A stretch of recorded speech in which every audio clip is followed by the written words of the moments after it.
சுதந்திர போராட்ட வீரரும் பொது வாழ்க்கையில் நேர்மையின் அடையாளமாகவும் இருக்கும் கம்யூனிஸ்ட் கட்சியின் மூத்த தலைவர் நல்லக்கண்ணு தனது 101வது பிறந்த நாளை இன்று கொண்டாடுகிறார். போராட்டங்கள், சிறை வாழ்க்கை என்று நல்லக்கண்ணு கடந்து வந்த பயணத்தை திரும்பி பார்க்கலாம்.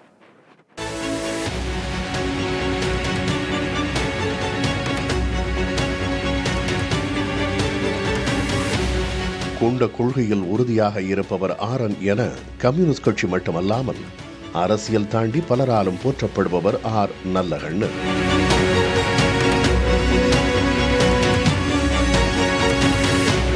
அப்போதைய நெல்லை மாவட்டம் ஸ்ரீவைகுண்டத்தில் 1925ஆம் ஆண்டு டிசம்பர் 26ஆம் நாள் பிறந்தவர்.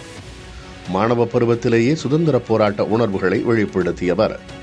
சொந்த ஊரில் நெல் மூட்டைகளை பதுக்கியவர்கள் மீது மாவட்ட ஆட்சியர் நடவடிக்கை எடுக்க வேண்டுமென தன் வாழ்நாளில் அவர் தொடங்கிய முதல் போராட்டம் அவரை முற்றிலுமாக பொது வாழ்க்கை நோக்கி நகர்த்தியது.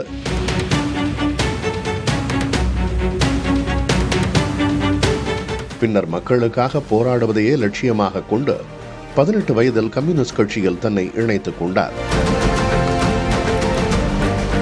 வெள்ளையனே வெளியேறு இயக்கத்தில் தீவிரமாக களப்பணியாற்றியவர். கம்யூனிஸ்ட் கட்சி தடை செய்யப்பட்ட காலத்தில் 7 ஆண்டுகள் சிறை, நெல்லை சதி வழக்கில் காவல்துறை செய்த சித்திரவதை, இவை நல்லகண்ணுவின் வாழ்க்கையில் எப்போதும் மறக்காத வடுக்களாக இருக்கின்றன என கட்சியினர் கூறுகின்றனர்.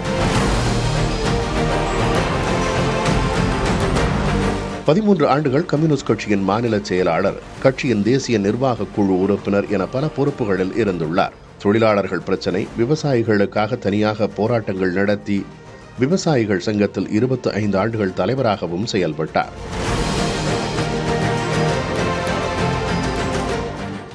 நாங்குநேரி வானமாமலை கோயிலில் ஒடுக்கப்பட்ட மக்கள் நுழைய நடத்திய போராட்டம், சாதி ஆணவ படுகொலையை எதிர்ப்பது, தாமிரபரணி ஆற்றில் மணல் கொள்ளையை தடுக்க சென்னை உயர்நீதிமன்றம் வரை சென்று போராடியது போன்றவை அவரது போராட்ட வாழ்க்கையின் சில பக்கங்கள்.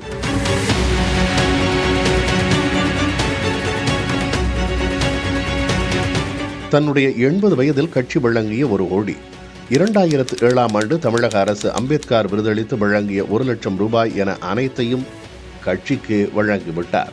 இவரின் பொது வாழ்க்கை பணிகளை கௌரவிக்கும் விதமாக தமிழக அரசு கடந்த 2022ஆம் ஆண்டு தகைசால் தமிழர் விருது வழங்கி கௌரவித்தது.